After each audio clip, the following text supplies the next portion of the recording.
who got fired, and they were suspicious, and the body was hiding in his walls. And the young boy was a scholar and played violin, and even if he didn't, but he was a really good kid.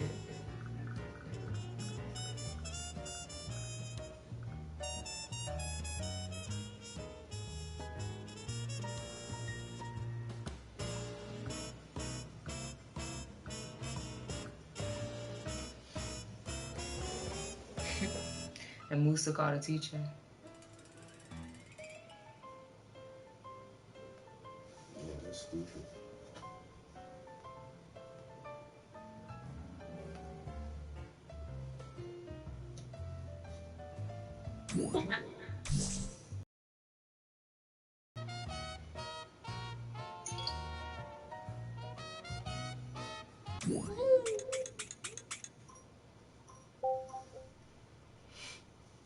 Dave Chappelle got a podcast, but you gotta pay for the services on $35 a year.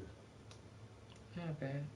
Yeah, I might get it just 'cause it's Dave Chappelle, yo. I'll pay for that nigga, yo. It's him and Black Star. Yeah, because when you think about the breakdown over 12 months, it's not a lot. Yeah. Talib Kweli and Mos Def and motherfucking Dave Chappelle. It's like, Oh, yeah. who don't want to fucking hear that shit, yo?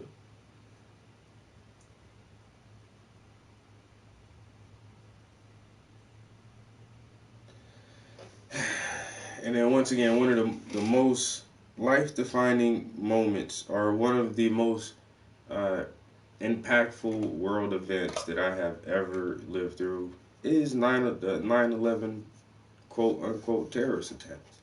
That shit changed. It fundamentally changed the way the world functions. It it it implemented so many new fucking, what up, Uzi?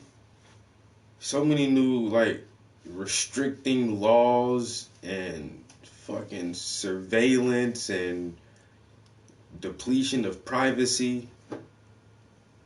It was crazy. And then so I was 19 years old when 9/11 happened. And like for the first year, I'm listening to the news and it's like, yeah. Terrorists, Muslims, extremists, Al Qaeda, Bin Laden. Then I read this book from David Icke, yo, The Biggest Secret. And then I started listening to some Alex Jones. And yo, from then, conspiracy theories. Well, I was already like, one of my homies, even at 19, like one of my homies was teaching me about the Masonic guilds, and I even read like some stuff prior to that about different secret societies. Like once I learned about um, the Knights Templars and why we get Friday the 13th and all that shit. Like that shit was fascinating to me. And so I started reading up about like secret societies and brotherhoods, like the Rosicrucians, the Brotherhood of the Owl, and all that shit, yo. So I was kind of like into like the esoteric shit already. That was like on some deep esoteric, mysticism, like secret society type shit.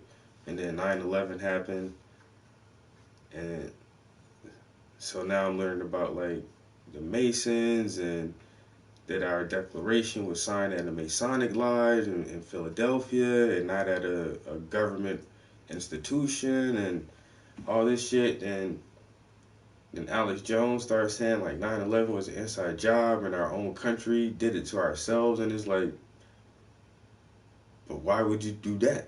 You know, it's just like, you should go down this whole fucking rabbit hole of like real legit conspiracies that aren't theories, that conspiracies that have come to light and we can prove that shit. And so like I say, 9/11 fundamentally changed the world to the point where like that's all I thought about for a long time. Had bumper stickers on my cars for years. Still got bumper stickers that say 9/11 is an inside job, just trying to educate people on how our society is really structured. And so this guy is talking about Joe Biden is trying to pull out of Afghanistan after 20 fucking years, yo. Like, this guy's such an asshole, though. he is, and I don't agree with him all the time, but it's just his he's just his vibe he's is just smug like, as shit, yo. yes, He's my really shit don't fucking, stink. yeah. All of y'all fucking stink, but bitch, No, my he shit don't smells say it good. like that. He's a smug. He's smug and Smart arrogant. ass, Yeah. yes. He's And I real like smart sarcastic people, but he is just. And he's not even sarcastic, really. Yeah, Shit just dry. And yes, like I would hate to it's be. It's kind of witty, but not really. Yo, yeah, I feel bad for whoever his kids and his lover is, yo. Oh my but God. I'd like to listen to the guy. He got his shit, but he did lie about some stuff. Remember when he was like Thomas Edison, he tried to flip it. Yeah, and it's what they do is they read. He goes with standard everything, and yeah, you're right. But there's another layer that goes deeper to that shit, bro. So stop fucking playing. And he just wants it to sound everything. White is right. And white is might. But then at the same time, when white people fuck up, he calls out white people. Like, he's talking about the Biden administration and how goofy this motherfucker is. Yeah. So I don't mind. Like, he's not just on black people all the time, like niggers are dumb or some shit. Like, nah, he calls out stupidity where he sees it, but he is smug and he's a middle-aged white man. So he thinks like a middle-aged white man. Yes. And so I don't mind listening to people I don't agree with. That makes you a better player in the argument. If you really have to debate your side, talking to people who you agree with all the time, you're not going to get anywhere. But talking to people you disagree with, you can see where their arguments has holes and flaws, and you can see where your argument has holes and flaws, where you need to go research more and study more. And maybe if he points out a major flaw, then you need to reevaluate your position on whatever the topic is. So, but he's talking about us pulling out of Iraq after 20 fucking years. And this is what I've been telling people for a long time. And even the Bush administration said this would be a generational war. A generational war. How can you plan that shit? How can you plan to be at war for 20, 25 years? Where does all the money went to? All the tax dollars to keep our fucking soldiers over there for for 2 decades. And now it's like, I'm gonna pull out. And it's like, so, and the reporter asked the lady, like, what did you accomplish? Like, okay, 9/11 happened, a lot of people died. It was tragic. And there's so much evidence that proves that at the very least,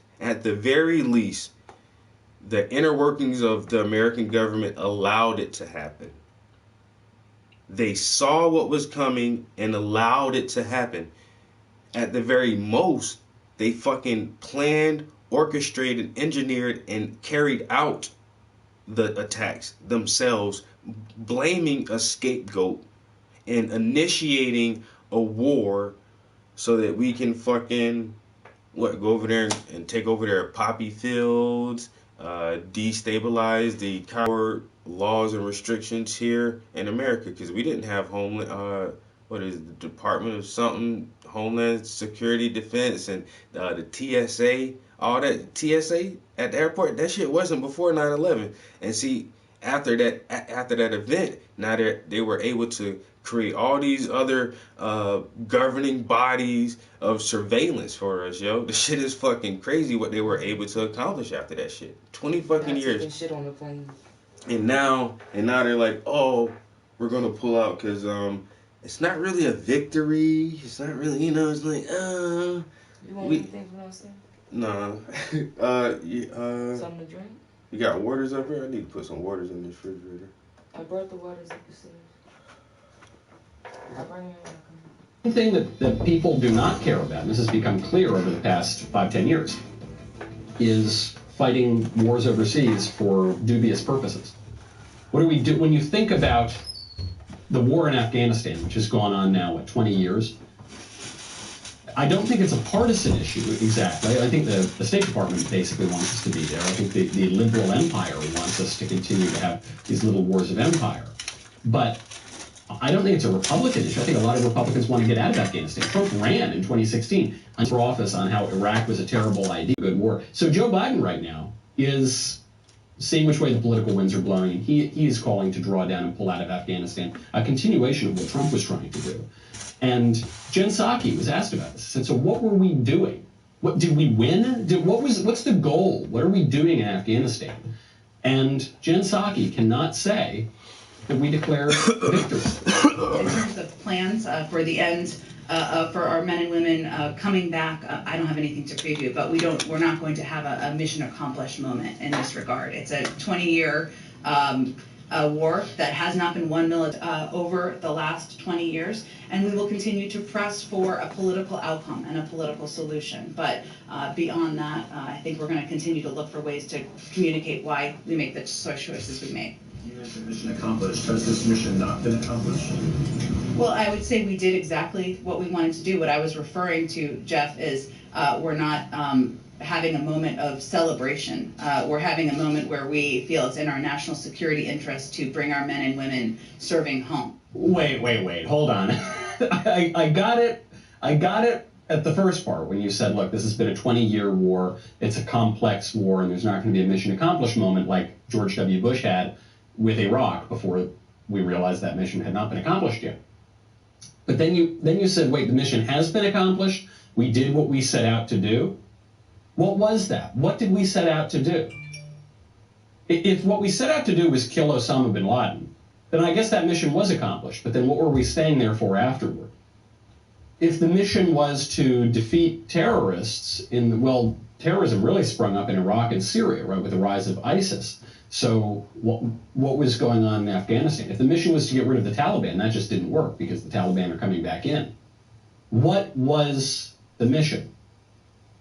The mission was whatever the foreign policy establishment wanted at the time. The mission was whatever the State Department wanted at the time.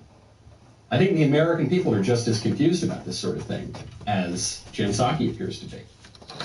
And that is a big problem. I think we've got to be much clearer. When Dr. Fauci says, get over it, get over your political objections, having the government force you all to get a vaccine is not political. Good grief. He has this progressive conception of the political, which is so desiccated. A public act such as mass government, not just the case in public health, that's been true in foreign policy, that's been true in trade policy. You're just not allowed to have an opinion.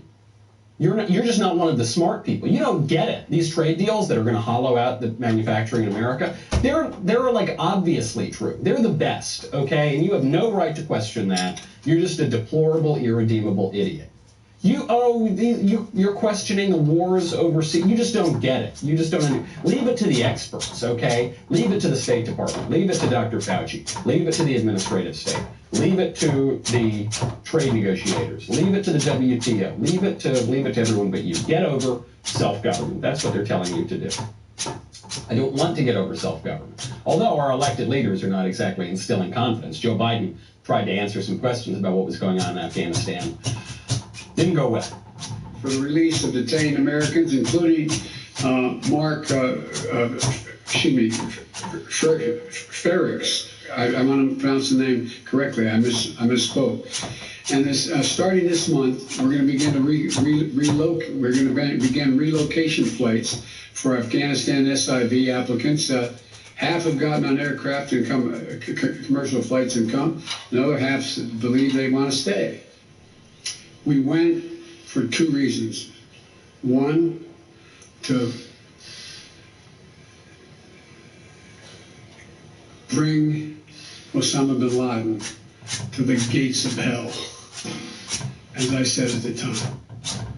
I'm not even going to make fun of this. This is extremely sad and pathetic, and the man is obviously not up to being president, and this is probably why the establishment just continues to rule and rule. It's why Joe Biden refers to they all the time. Well, they told me to say this. They didn't let me say this. They don't want me to do that. The man clearly cannot do the job. Hey there. I'm glad you liked that clip. You can get the whole episode called Getting Over Self-Government here. You don't even... Look, if you ring the bell and subscribe, you'll get the notifications. You won't need me to tell you things like this. You can go get that episode. You can also get it on Apple Podcasts, everywhere else you get your podcasts. You can also get my book. The #1 national best-selling Speechless, Sold many, many more copies than the #1 bestseller on the New York Times list, but we're very proud to be snubbed by the New York Times. Thank you very much to everyone who's read it. Thanks for leaving a review. We'll see you next time.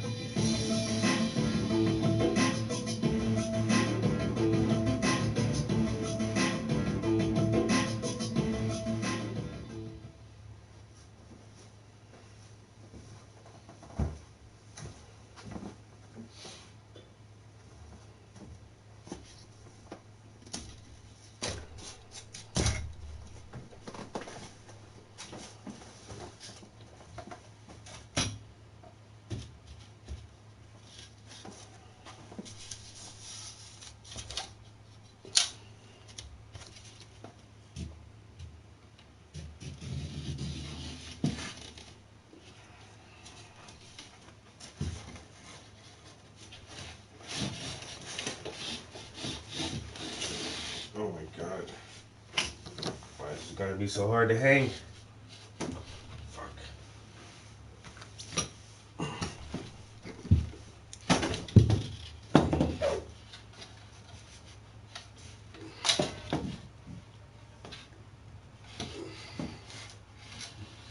Alright. Got it though.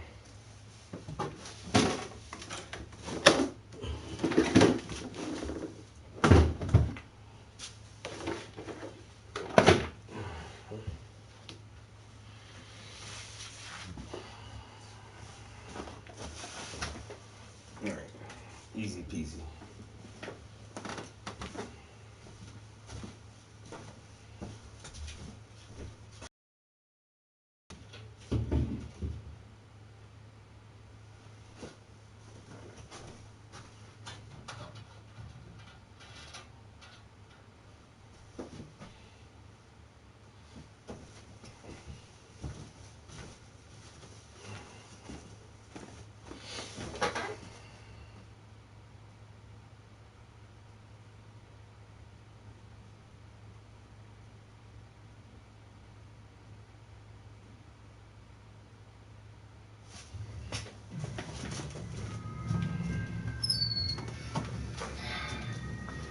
I'm Agent Mobius, by the way.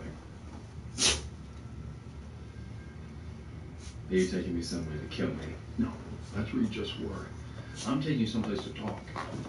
Well, I'd like to talk. But you do like to laugh, which you just did. As we both love to talk. How long have you been here? It's hard to say. You know, time passes differently here in the TVA. Well, I mean, you'll catch up. So you're part of the TVA's courageous and dedicated workforce. Yes. You were created by the Timekeepers. Yep. To protect the sacred timeline. Correct. Is that funny?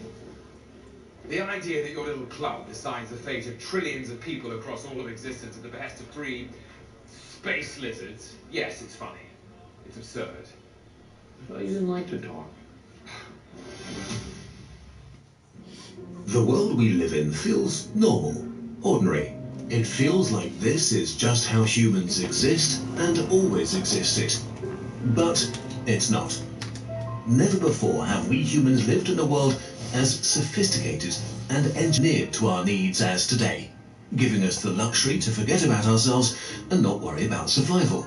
That's not. Life was completely different, and there's no such thing as just one human history.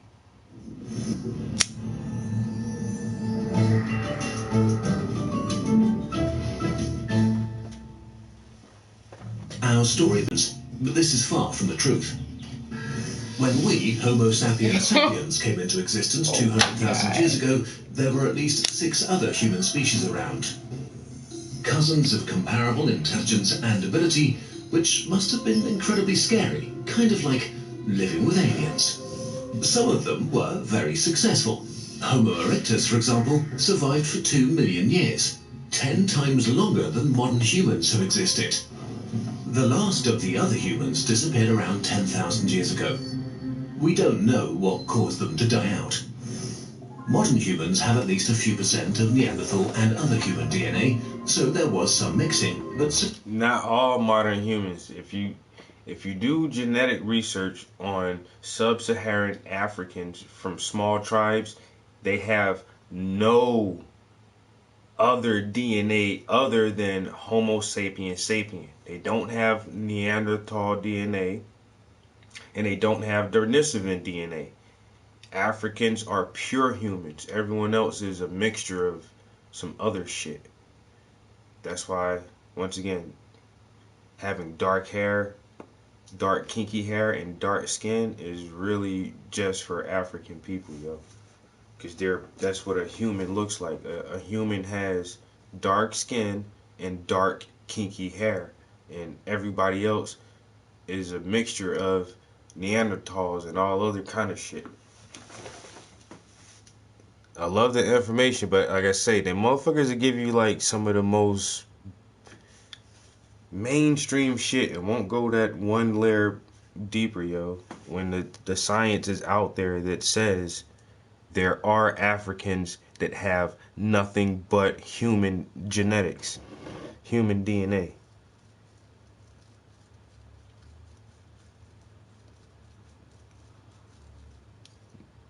Even African Americans would have some Neanderthal DNA in us just from mixing with other races for so many fucking centuries.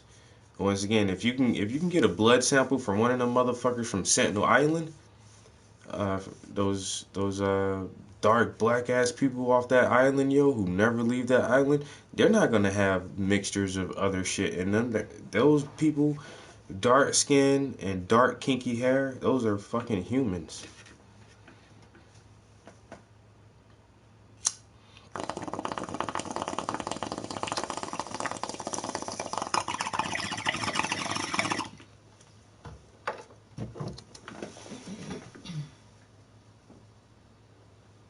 Enough to be a merger between species.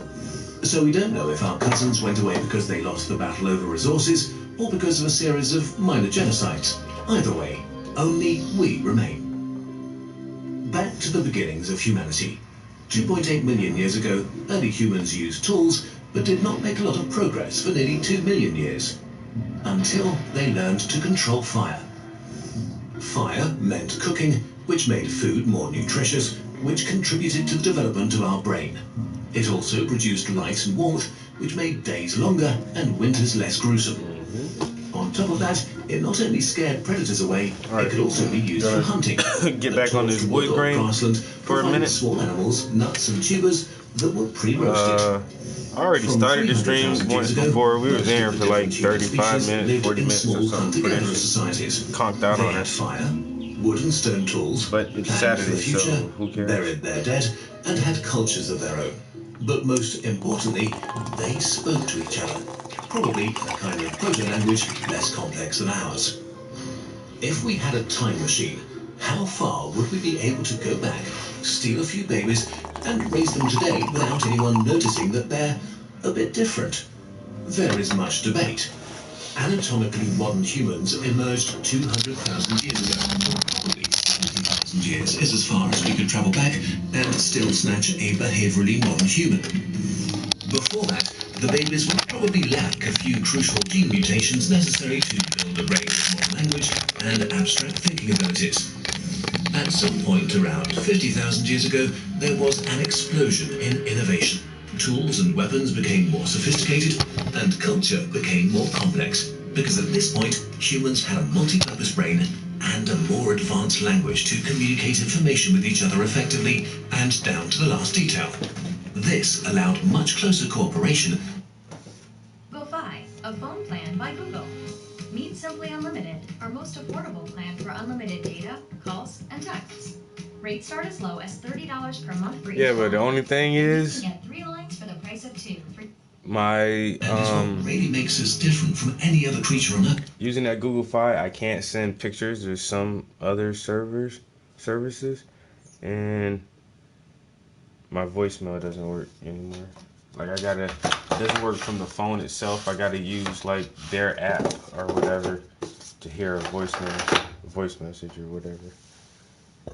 But other than that, I don't see a big difference. But Sprint not getting their shit back. They better send me a bill and I'll pay this fucking phone off because I don't feel like getting a new phone. Hello.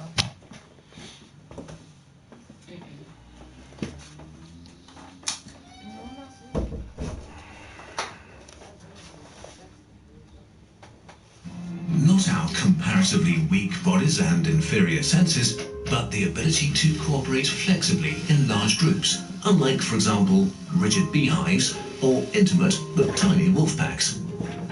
As our brain evolved, we became able to do something life had been unable to do up to this point. 1.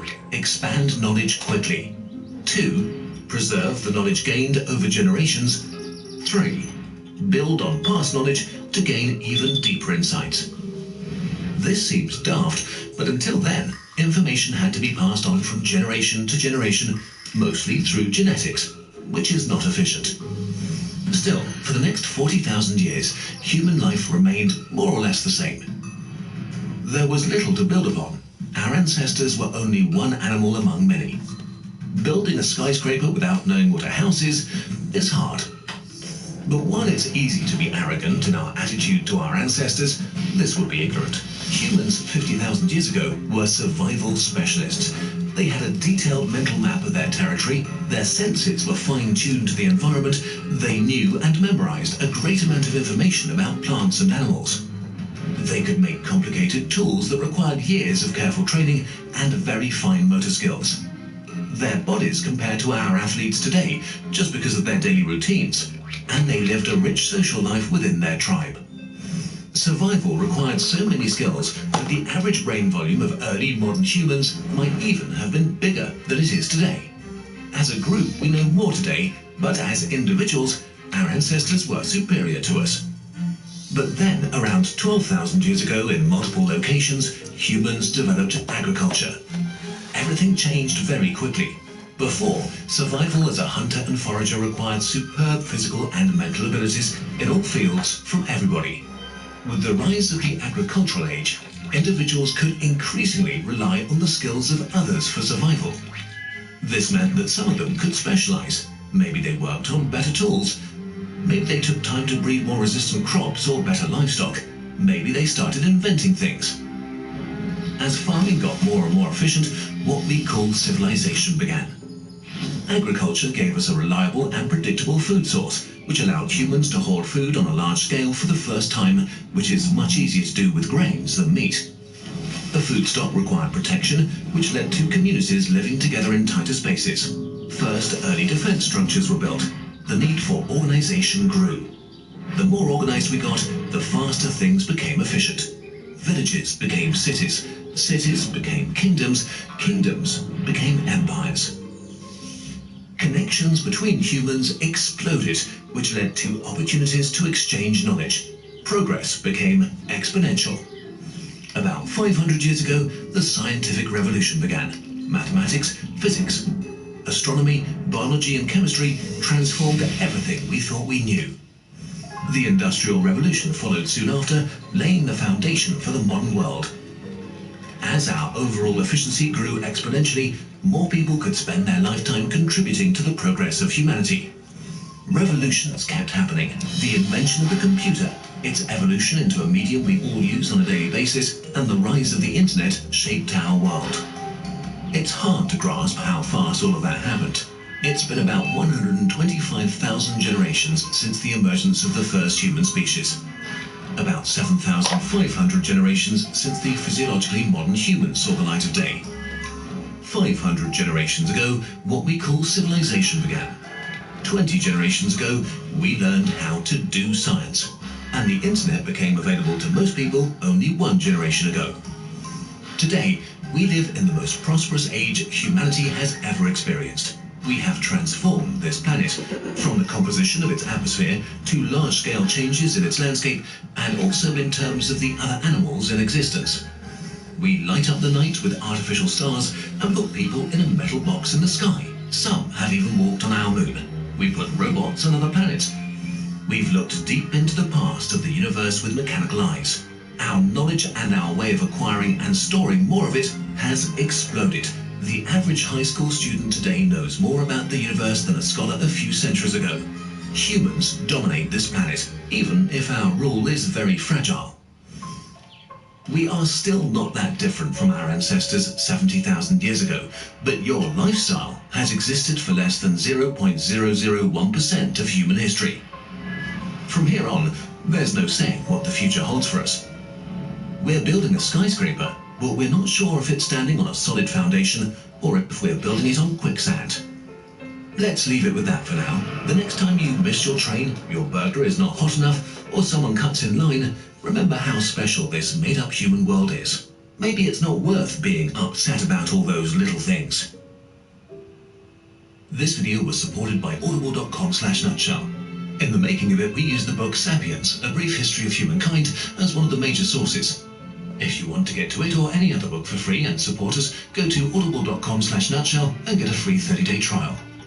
It's so hard to read books when you have the internet, so we can at least listen to them. In general, we listen to a lot of audiobooks while designing our videos, so we can highly recommend Audible. Okay, this was our first take on making a history-related video. We'd love to make much more of them, but they take even more time than our average video. So we might do 3 or 4 a year. Your feedback's very welcome here. Thank you so much for watching, and if you want to support us directly, you can do so on Patreon. It really helps us out. While you think about it, here are more videos if you need more distraction.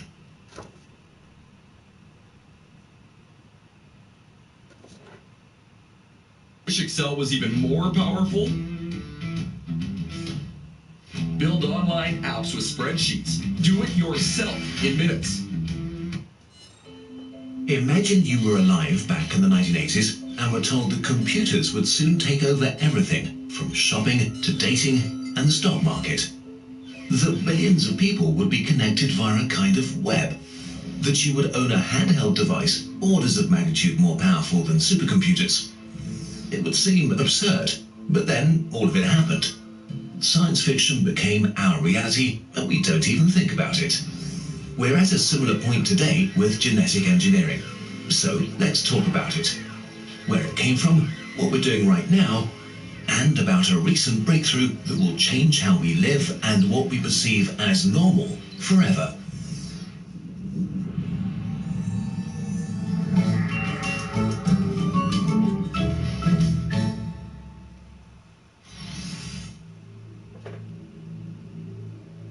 Humans have been engineering life for thousands of years.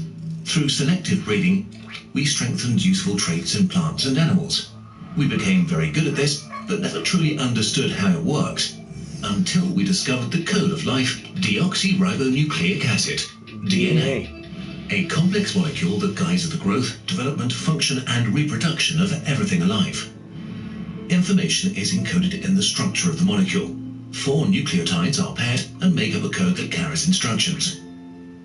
Change the instructions and you change the being carrying it. As soon as DNA was discovered, people tried to tinker with it. In the 1960s, scientists bombarded plants with radiation to cause random mutations in the genetic code. The idea was to get a useful plant variation by pure chance. Sometimes it actually worked too. In the 70s, scientists inserted DNA snippets into bacteria, plants, and animals to study and modify them for research, medicine, agriculture, and for fun. The earliest genetically modified animal was born in 1974, making mice a standard tool for research, saving millions of lives. In the 80s, we got commercial. The first patent was given for a microbe engineered to absorb oil. Today, we produce many chemicals by means of engineered life, like life-saving clotting factors, growth hormones, and insulin, all things we had to harvest from the organs of animals before that. The first food modified in the lab went on sale in 1994, the Flavor Saver tomato, a tomato given a much longer shelf life via an extra gene that suppressed the buildup of a rotting enzyme. But GM food and the controversy surrounding them deserve a video of their own. In the 1990s, there was also a brief foray into human engineering. To treat maternal infertility, babies were made that carried genetic information from 3 humans, making them the first humans ever to have 3 genetic parents. Today, there are super-muscled pigs, fast-growing. We made things glow in the dark. Fluorescent zebrafish are available for as little as $10. And rabbits. All of this is already very impressive, but until recently, gene editing was extremely expensive, complicated, and took a long time to do. This has now changed with a revolutionary new technology now entering the stage, CRISPR. Overnight, the costs of engineering have shrunk by 99%. Instead of a year, it takes a few weeks to conduct experiments, and basically everybody with a lab can do it.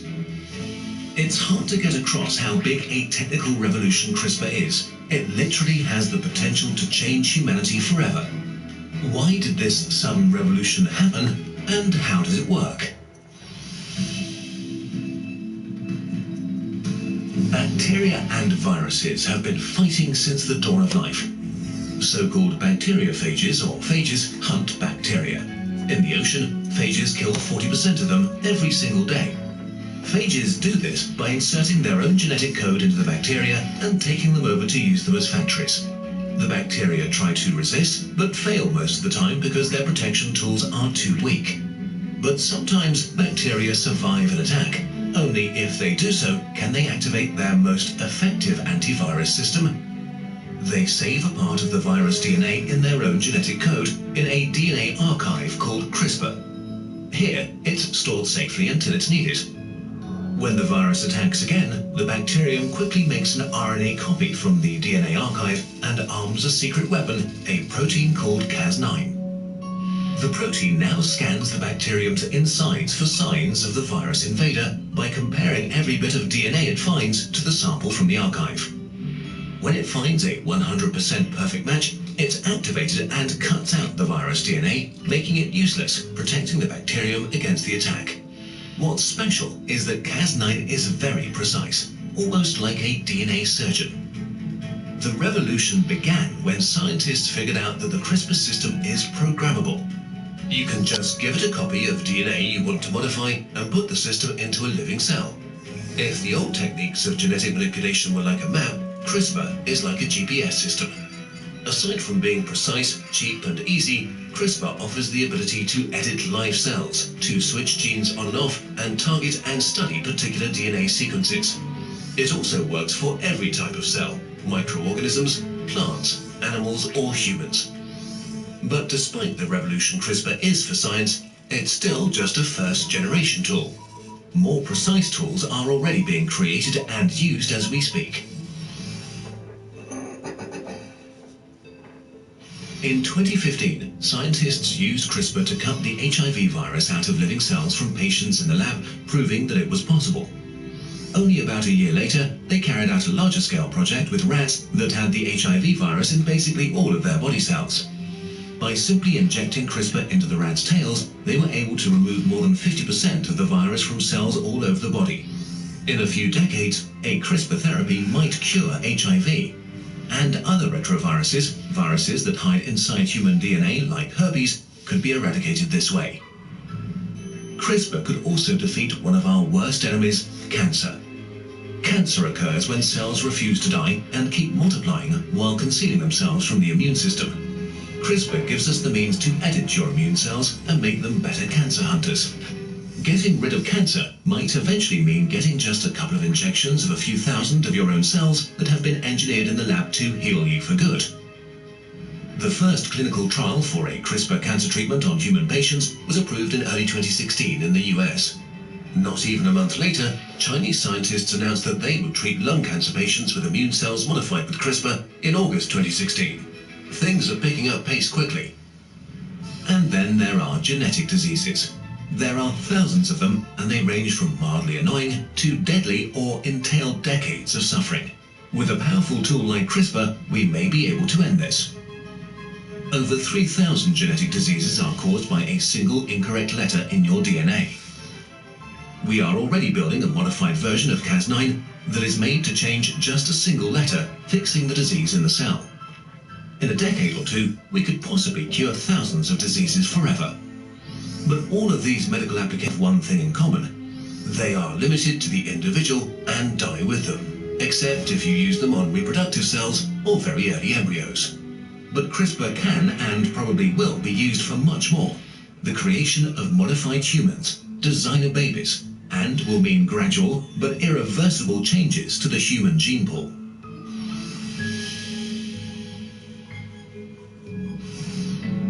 The means to edit the genome of a human embryo already exist, though the technology is still in its early stages, but it has already been attempted twice.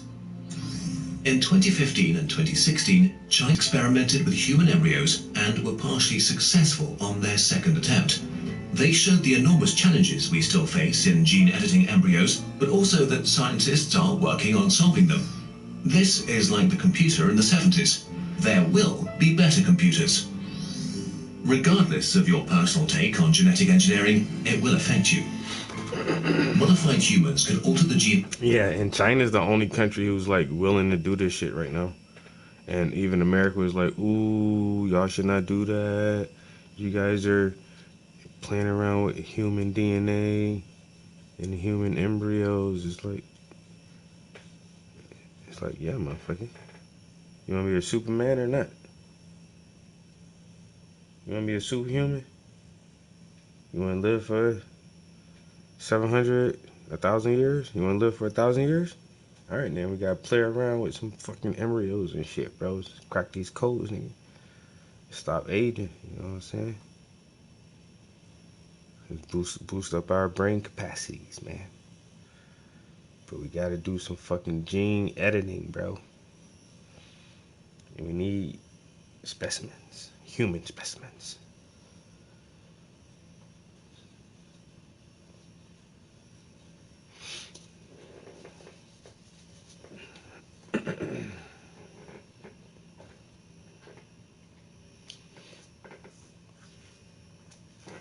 Anybody want to live for 1,000 years?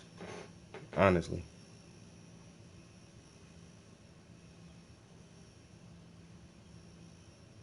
Would you really want to live for 1,000 years?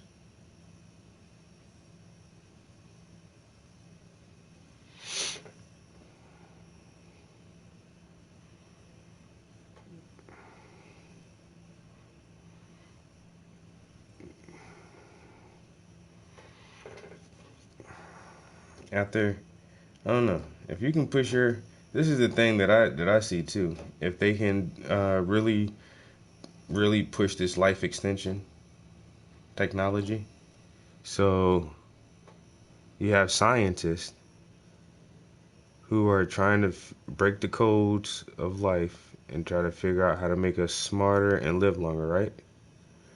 And so let's say they do come up with some type of therapy that will extend human life. So you don't think these scientists themselves are going to want to participate in that? You know, you're the scientist coming up with this technology. That's just like, let's say the vaccine. You know, doctors and nurses and everybody who are like on the inside, they take the shit first. They get access to it first. And so with this gene therapy and life extension technology, like, you don't think the scientists are gonna, once they perfect this shit, the scientists are gonna be like some of the first people to have access to this shit, yo. And that means, okay, now I just figured out how to live for 300